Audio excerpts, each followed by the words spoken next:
My name is Bertha Anderson, and I'm 29 years old. The ache in my lower back was a constant reminder of the life I'd built, or rather the life I'd been building for someone else. 8 hours a day hunched over legal files at the law firm, followed by 5 hours pouring drinks for strangers who never remembered my name. Each shift bled into the next until the weeks became years. All for him, for Connor. I told myself it was worth it. Every sleepless night, every skipped meal, every blister on my feet. It was an investment. Our future was supposed to be the return. The sugar-sweet scent of fondant filled the bakery as Maria slid the cake box across the counter toward me. "She's going to love it," she said warmly, not knowing that the she in my life was actually a he. Connor, my boyfriend of 7 years, my partner in ramen noodles and survival. I managed a tired smile and nodded. I hope so. The cake was decorated in looping silver and blue icing. Dr. Connor, we did it. The we mattered to me. It had always been us. As I buckled the cake box into the passenger seat of my beat-up Corolla, a memory rose unbidden. Sitting on the floor of his dorm room years ago, both of us exhausted eating instant noodles while Connor buried himself in organic chemistry. He had sighed, head heavy against my shoulder, whispering, "Med school is impossible for people like us. My parents can't afford it. Yours can't either." And I had wrapped my arm around him and said firmly, "I've got you. You carry the books. I'll carry the weight. Deal." He'd looked at me then with teary determination and whispered back, "Deal." That deal became my whole life. The paralegal job paid for health insurance. The bar shifts paid cash that went straight into Connor's savings. MCAT prep courses, application fees, tuition deposits. We moved into a tiny apartment with walls thin enough to hear every argument of the neighbors, but I didn't care. Home was where Connor was. I ground myself down into survival mode, all so he could thrive. I stopped buying new clothes, stopped remembering what hobbies felt like. But every time he passed an exam or came home glowing from his rotations, I felt pride swell in my chest. My exhaustion meant his progress. My sacrifice meant his future. And tonight, graduation night, it was supposed to pay off. I bought a bottle of champagne that cost more than my weekly groceries. The cork wasn't just a cork, it was a promise, a celebration of everything we had endured together. My arms were full of our future when I walked into our apartment. But something was wrong. The apartment was dark blinds, still closed. No sign of cap and gown, no sign of Connor. Just silence. A knot of unease twisted in my stomach. I set the cake carefully on the counter, the champagne beside it. An hour later, the door finally opened. I leapt up from the couch, a smile ready to burst onto my face. And then it froze. Connor wasn't wearing his cap and gown. He wasn't carrying flowers or laughter or the kind of joy I had been bracing for all day. Instead, he wore a sleek black suit I'd never seen before, his hair styled, his shoes polished. He looked older, colder, expensive. His eyes flicked from the cake to me, and for a fleeting second I swore I saw pity there. "Bertha," he said, voice measured and practiced, "we need to talk. Sit down." My smile faltered. I sat slowly back on the couch. He didn't sit beside me. He stood tall, like a prosecutor before a guilty verdict. He gestured vaguely to the counter. "This is sweet. Really it is. But it's just a symbol of everything that's wrong." My throat tightened. "Wrong, Connor. It's your graduation day. I thought Where were you?" He ignored the question. His tone softened, which only made it sharper. "I've outgrown this, Bertha. This apartment. This life. Us." The words shattered inside me like glass. "What are you talking about?" He looked at me like I was something small, something clinging. "You're still here. Still. Stuck. 2 jobs, tired all the time. My world is expanding, Bertha. I'm a doctor now. I need to be with someone who's already where I'm going, not someone who's still here." He said here as though it was a disease. "Who," the word scraped out of me, barely audible. A faint smile touched his lips. "Dr. Evans. My attending. He understands me. He moves in the circles I belong in." I'd heard the name, mid-40s, charismatic, wealthy, dangerous in the way men are when they know they can have whatever they want. Connor took a step closer, not with tenderness but with finality. "It's not your fault. You're a good woman. You always have been. But you're financially boring, safe, predictable. I need more. I deserve more." Financially boring. 7 years of sacrifice of broken backs and second shifts of ramen dinners and secondhand clothes reduced to 2 words. Financially boring. I stared at him, searching for the boy who once believed in we. All I saw was a stranger drunk on a new world that had no room for me. I didn't cry. I didn't scream. I didn't beg. My silence was colder than any words I could have said. He faltered, thrown off by my calm. He had expected drama, perhaps even a scene that would justify his betrayal. But I gave him nothing. "I'll be staying at Sarah's tonight," he muttered, avoiding my eyes. "I'll come for my things later." The door clicked shut behind him. The silence that followed was absolute, heavier than grief. I looked at the cake, its silver blue letters glowing faintly under the kitchen light. We did it. No. I realized, staring at it with a cold clarity that made my chest ache. I did it. And he left anyway. The deal we'd made all those years ago was broken, but the weight I carried was still mine. And for the first time, I wondered if maybe, just maybe, it was time I carried it for myself. I didn't sleep that night. The cake sat on the counter like a cruel joke, its silver blue icing glowing faintly in the dark. Every time I closed my eyes, Connor's words replayed, "financially boring," a phrase sharp enough to slice open 7 years of devotion. But I didn't scream. I didn't smash the champagne bottle against the wall. My rage burned differently, quiet, precise, like a scalpel instead of a hammer. By dawn, my decision was clear. I opened the closet and pulled down a worn duffel bag. No sentiment, no clutter. I packed jeans, a few t-shirts, my one good suit for court socks, underwear, and my toiletries. My father's old watch went into the side pocket, along with my passport and social security card. Everything else, the life I'd built around Connor's ambitions, could rot in that apartment. The room smelled faintly of his cologne, the expensive kind he'd started wearing in med school. Gifted by his mentor, Dr. Evans, it stung my nose, now artificial and hollow. I sat at the desk, opened my laptop, and logged into our joint bank account. 7 years of work of bar tips slid into an envelope of paychecks carefully split between rent and tuition. The balance blinked back at me. $47,812.33. My hands didn't shake as I divided it evenly.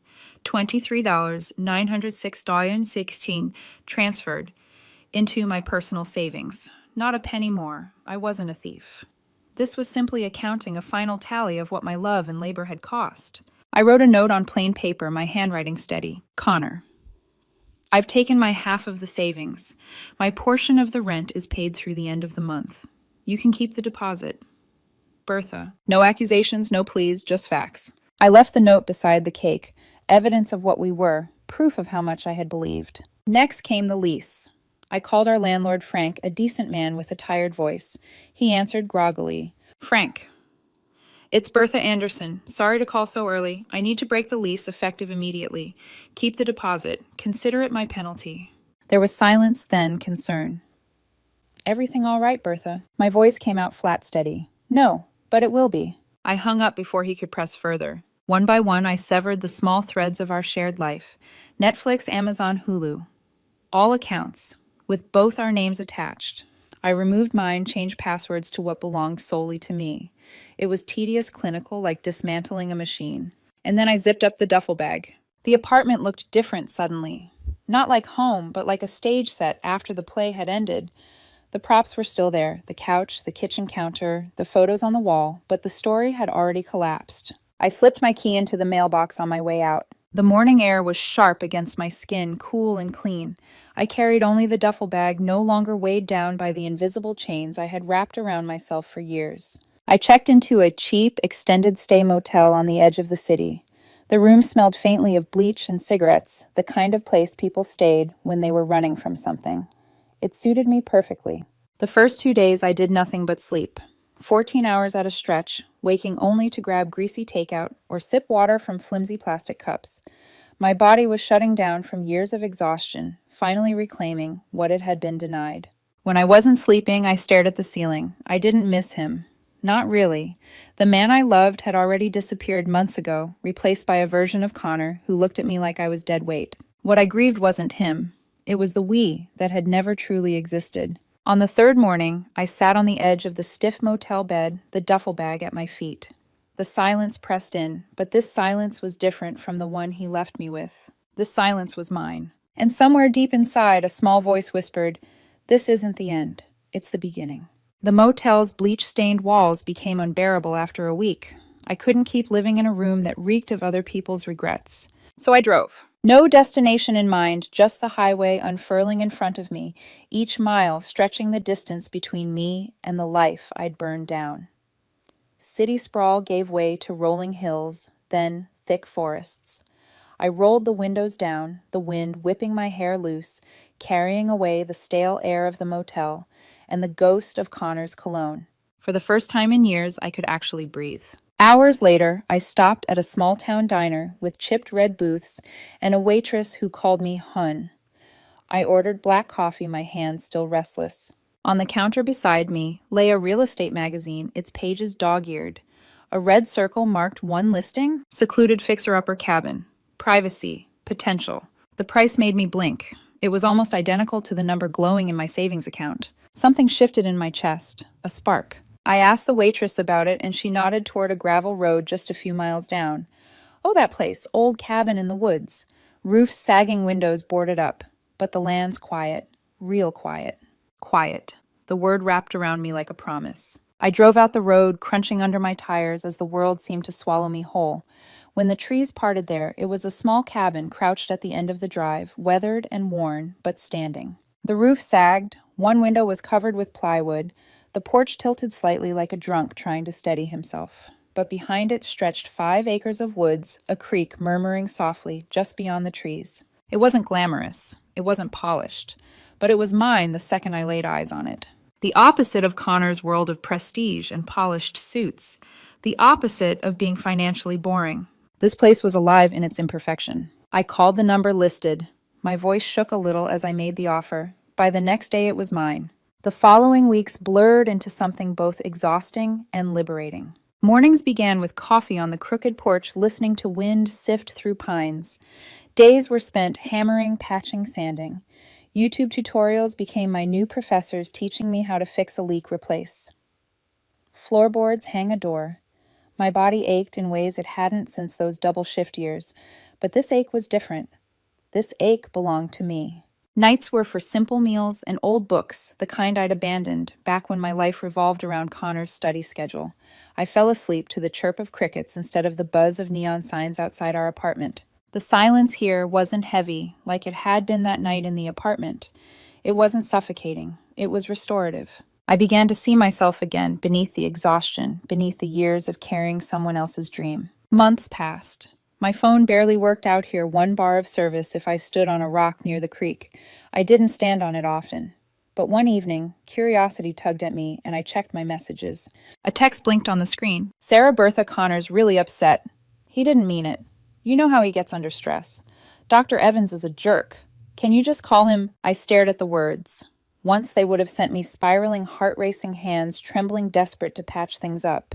Now it felt like reading a stranger's misdelivered mail. I blocked the number, slipped the phone back into my pocket, went back to sanding the porch railing. The world was finally quiet again. Yet sometimes at night, lying in bed with the sound of the creek drifting through the cracked window, I wondered. Not about Connor, but about myself. Had I been too silent that night? Too calm? Had my refusal to fight been strength or cowardice? The thought lingered a shadow in the corner of the room. But then morning would come, the forest bathed in gold, and I would feel it again, the steady thrum of something stronger than revenge or regret. Peace. A peace that terrified Connor, a peace he would soon try to shatter. 6 months into my new life at the cabin, the silence broke. It was late afternoons. I'd just come back from hauling lumber in town when my phone buzzed in my pocket.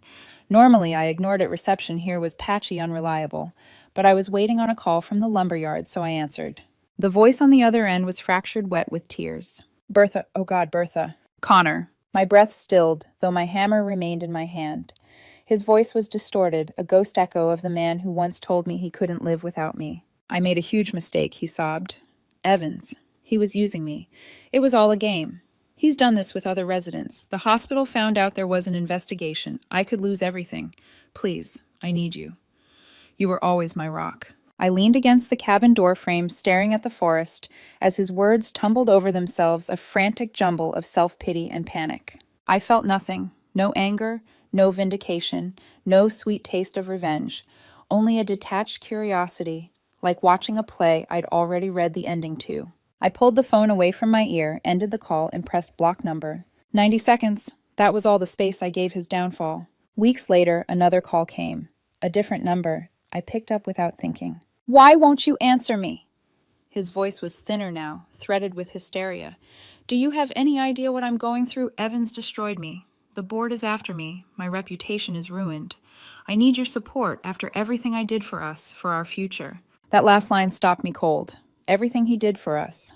The audacity of it. The years of my double shifts, the exhaustion that carved hollows under my eyes, the savings I'd built, all rewritten by his desperation into a story where he was the hero. I wiped the sweat from my forehead with the back of my arm and spoke at last, my voice calm and flat, cutting sharper than any scream. "There is no us, Connor. You made that clear."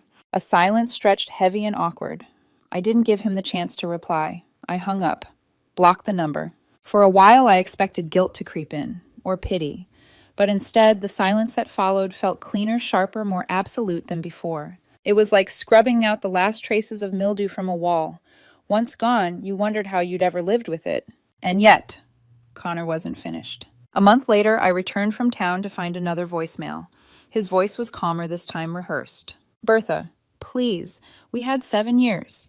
I know I messed up, but we can still have that life we dreamed of. I was stupid. I was blinded. Just call me back, please." I deleted it before it finished playing. That night, as I sat on the porch, the woods heavy with cicadas, I realized something. Connor wasn't chasing me. He was chasing what I had always given him: stability, a rock to cling to when his shiny, new world collapsed. But I wasn't a rock anymore. I was a river, and rivers carve their own path. A year after I walked out of that apartment, an ivory envelope arrived at my P.O. box in town, the kind with calligraphy so careful it looked painted. "Jake and Amelia request the honor of your presence at their wedding. Old friends from college. People I hadn't seen since my world shrank down to nothing but Connor's ambition." For days I debated throwing it away, but something inside me whispered it was time. The vineyard gleamed under late summer sun. White linens fluttered on tables. Guests laughed over glasses of wine that cost more than my monthly groceries back then. I wore my one good suit, tailored enough to still fit.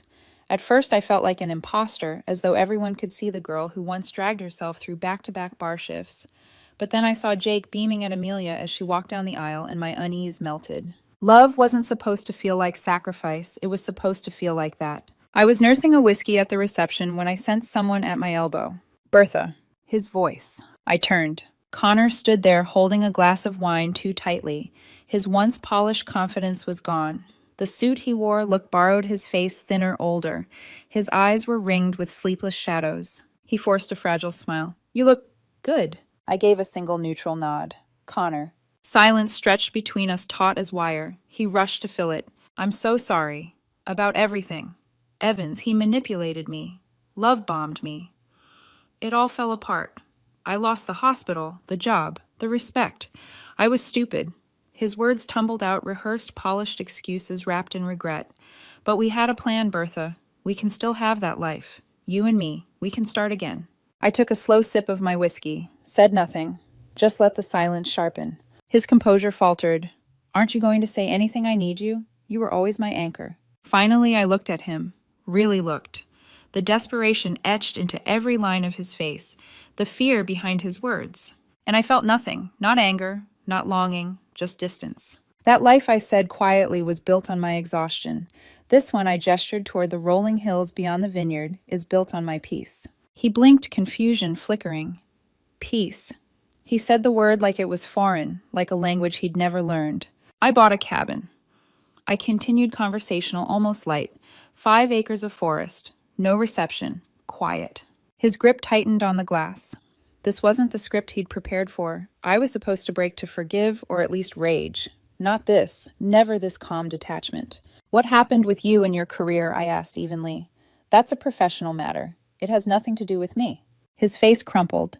The dam of his composure broke, his voice rising sharp and shrill, cutting through the soft music of the reception. "Nothing to do with you. We were together for 7 years. How can you be so cold?" I held his gaze unflinching. "You ended that the day you graduated. You said you'd outgrown me. Remember?" His lips parted, but no words came. I let the silence hang, then added softly, but with finality, "Turns out you were right." I finished my whiskey, set the empty glass on a passing tray, and gave him one last glance, not of longing, not of hatred, but of dismissal. I hope you figure your situation out. Excuse me. I turned and walked away, slipping into the crowd of laughter and music. I didn't look back. The sun streamed in through the wide windows, bathing the vineyard in gold. I thought of my cabin waiting for me, the new door I'd planned to hang that weekend. And for the first time in years, I didn't feel like I was leaving something behind. I felt like I was already home. Back at the cabin, I sat on the porch with a chipped mug of coffee warming my hands. The morning light filtered through the pines, scattering gold across the creek that wound lazily behind the house. A year ago, I had walked out of that apartment with nothing but a duffel bag and half of our savings. A year ago, I had stood in a motel room, hollowed out by betrayal. Now the air I breathed felt different, cleaner, freer mine. I thought of the cake, the blue and silver icing, spelling out, "We did it. We never did. I did. I carried the weight. I paid the price. I survived the collapse." Connor's downfall has been loud calls, voicemails, desperate confrontations. My recovery had been quiet, unseen, steady. And that's the difference. His world crumbled when the applause stopped. Mine began when the silence settled. I leaned back, listening to the forest hum. This life was smaller than the one I'd once pictured. No big city. No prestigious career partner. No glossy apartment with a view. But it was richer. Here my hands built things that lasted. A patched roof, a new oak door. Meals cooked, not because someone needed me to keep them going, but because I was hungry, because I wanted to. Here I remembered the hobbies I'd buried, sketching reading novels late into the night, singing softly while chopping vegetables. Here I wasn't anyone's safety net. I was simply myself. Sometimes when the wind carried a certain chill, I thought of Connor. Not with bitterness. Those flames had burned out long ago, but with clarity. He had been a lesson, not a destiny. A mirror showing me how much I could give and how dangerous it was to give it all away. I wondered if he ever thought of me, if he ever replayed that night at the vineyard, the way I dismissed him with nothing but calm truth. But then I realized it didn't matter. His story had ended where mine began. As the sun climbed higher, I took another sip of coffee and smiled faintly. The woman who once thought she was financially boring had built a life more extraordinary than he could ever understand. Not extraordinary in prestige or status, but in peace, in freedom, in the quiet joy of waking up each morning and knowing the day belonged only to her. And that was enough, more than enough. 7 years of sacrifice had taught me how to endure. His betrayal had taught me how to let go. But this life, this cabin, these woods, this silence, this was teaching me how to live.